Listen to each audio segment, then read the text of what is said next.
Contrary to popular conception, aliens are not demons. I can say that unequivocally. We know what demons are within the biblical context. According to the Hebrew tradition, demons are the disembodied spirits that proceeded from the Nephilim when they died in the pre-flood age. The demon is a ravenous wraith. Its only desire is to inhabit a body of flesh through which it can interact with the material world. These entities were cursed to be bodiless wraiths that would wander the earth and would feel all of the desires of the flesh. They would be hungry, they would be thirsty, but they wouldn't be able to eat or drink or satisfy their fleshly desires. Every time that we encounter demons in the New Testament, for example, they are these savage, ravenous, foaming from the mouth entities. In the case of the Gadarene, who was demon-possessed, it was said of him that he would scream in the tombs and he would break his chains. He was a very ravenous person because he was demonized. There was a legion of demons inhabiting his body, his biology. They want to feel once more the fabric of the physical world from which they were banished. The manner, the disposition of the gray alien is totally antithetical to a demon in the traditional sense. I think that if we were to try and contrive the most unattractive body for a demon to inhabit, we couldn't do any better than a gray alien. The gray aliens are stoic. As far as we know, they don't eat or drink in the way that we do. They absorb nutrients, most likely. As far as we know, they do not have sexual organs. And their disposition is robotic.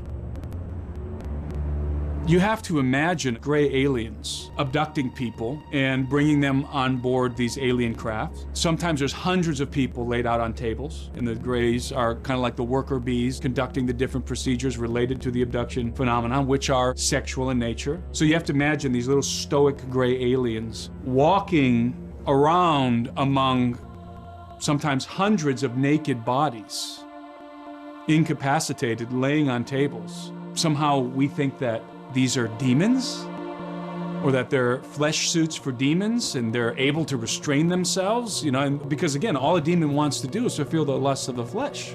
Basically, you would be trapped inside of this stoic little creature that doesn't even if you could, even if you wanted to, you don't have the reproductive organs to even engage in the satiation of your sexual desires. You're literally in the most unattractive body you could possibly imagine if you're a demon. So I don't think that demons have anything whatsoever to do with gray aliens. Fallen angels, again, can appear as angels of light. They're not going to go, hi, I'm a fallen angel and I'm here to kill you. They're going to lure you in. Every abductee I've ever talked to, they've always been told, right to the ego, they have a special purpose. They've been singled out. You have a very special mission. You must fulfill it. And meanwhile, they're wasting away to nothing, literally. They're losing weight, they're not sleeping, they're obsessed with this thing, and that's how they lure you in. The demons that are disembodied and that possess people, that's a whole different deal, isn't it? They're foaming at the mouth and are absolutely crazy. So fallen angels that appear, they're not our friends either, don't misunderstand me.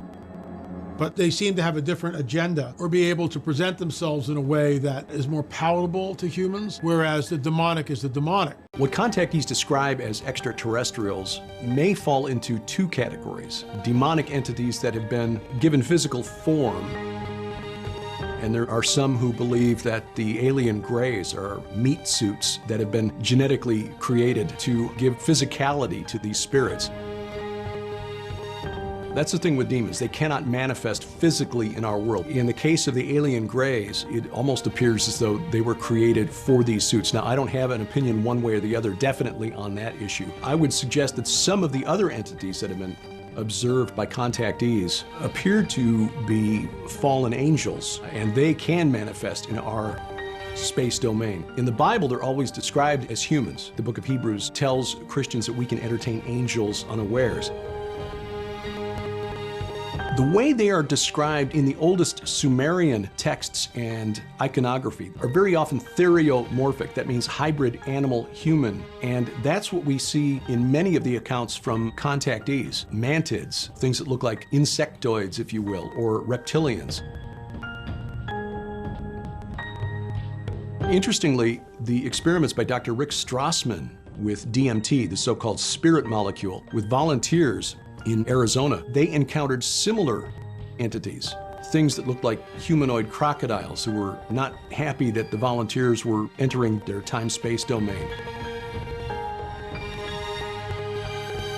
Is there some connection there between the spirit realm and what contactees are reporting? Yes, I think so. And I think that when we compare this with older descriptions from Sumer, Mesopotamia, of denizens of the spirit realm, bison men, scorpion men, fish men, I think there's something there. I think those who are being contacted are seeing both demons that have been enfleshed somehow and fallen angels.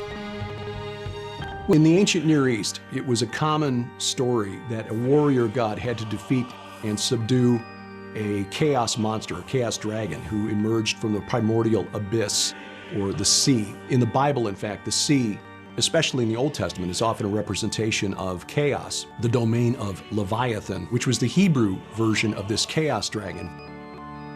That entity was described as a seven-headed serpent. 2,500 years before John wrote the book of Revelation and described a seven-headed serpent emerging from the sea as the Antichrist, and a seven-headed dragon, red dragon, identified as Satan, being cast out of heaven. Mesopotamians knew of a warrior god who had to destroy a seven-headed serpent in order to bring the natural world into being. The Greeks saw it as the conflict between Zeus and Typhon. Even the Scandinavians, the Norse, had their story of Thor and Jormungandr. So this was a common story in the ancient world. It's been told and retold with different names over many times. The bottom line is this: creation began with a primordial sea representing chaos. As we see in the Bible, Genesis 1 verse 2, God was hovering over the deep, and that word is Tehom in Hebrew, which is a cognate, same word, different language, for the Sumerian Tiamat.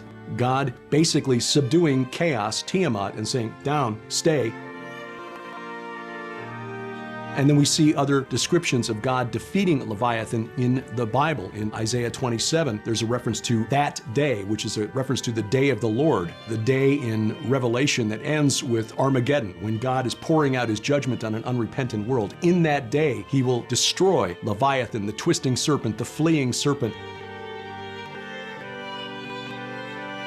What's curious about this is that there is a thread of magic, and that's magic with a K on the end, because it derives from Aleister Crowley and his Ptolemaic system of magic that was further developed by his personal secretary, Kenneth Grant, who sort of took it and developed it into something that he called the Typhonian tradition, a reference to this old chaos god of the Greeks, Typhon, because according to Grant, he detected in Crowley's magical system a set Sirius current, Sirius, S-I-R-I-U-S, reference to the star Sirius.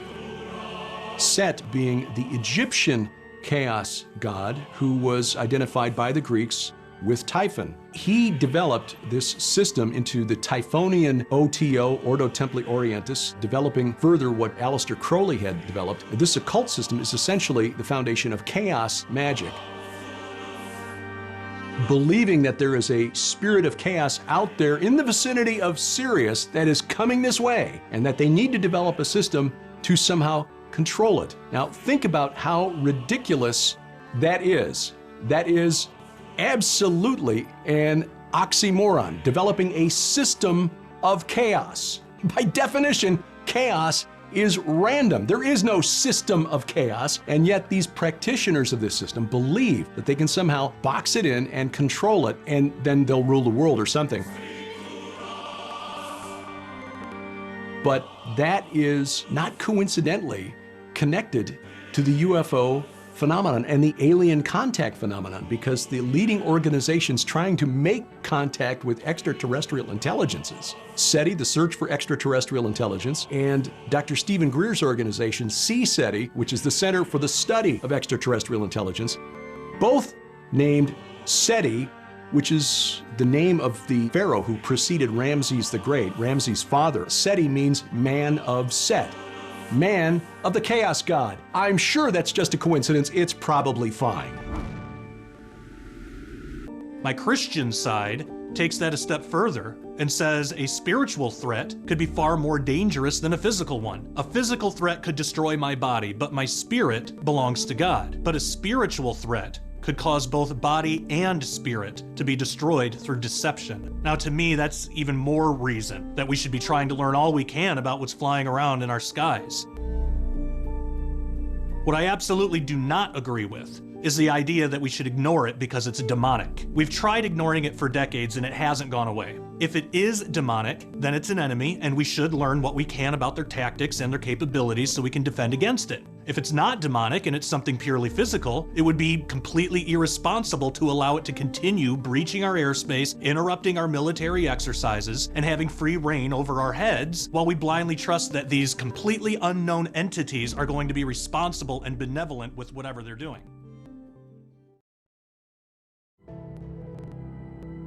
The life you once knew is over, and now a new, horrifying reality has taken its place. The state of collapse and miracle answers from these ETs would cause most of the world to quickly warm up to their new leader, the Antichrist, as a genuine Messiah. And the Vatican would be there to confirm the moral supremacy of our big space brother.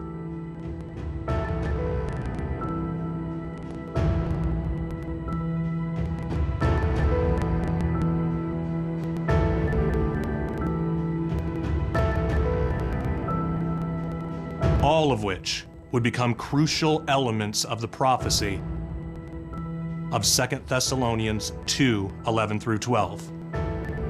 And for this cause God shall send them strong delusion, that they should believe a lie, that they all might be damned who believed not the truth, but had pleasure in unrighteousness.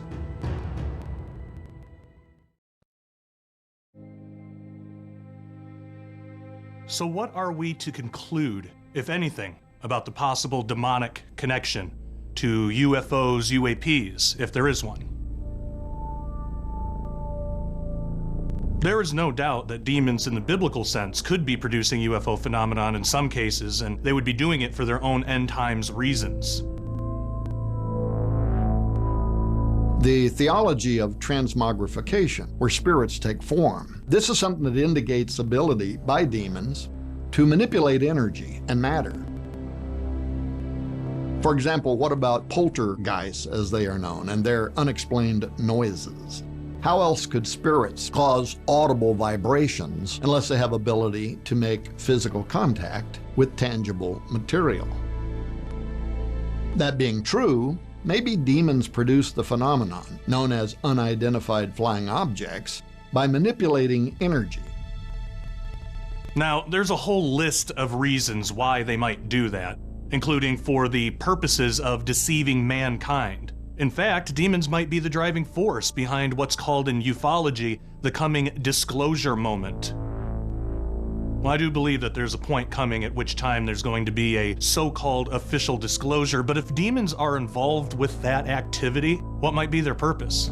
Well, that comes down to an argument of origins, the ageless question, where did we come from? And if people believe that UFO knots are advanced extraterrestrials scurrying about in spaceships, and that these same creatures visited the Earth in ancient days and tinkered with hominid DNA, well, then that obviously disturbs the Judeo-Christian doctrine concerning the age of the earth and biblical creation. Satan would love people to believe that we're nothing more than an alien zoology program that continues to be under their surveillance. Of course, according to the Bible, the end times are going to be accompanied by, quote, fearful sights and great signs from heaven, end quote. The book of 2 Thessalonians even says that when the Antichrist is revealed, he is going to be accompanied by, quote, lying wonders, end quote. Maybe those verses are talking about UFOs being used to introduce the man of sin, I mean, think about it. Wouldn't the world react to the sudden arrival of an intergalactic wise man with awe and wonder? Well, certainly they would. And maybe this deception will be part of how the demonic world brings the earth to its knees in fear and astonishment.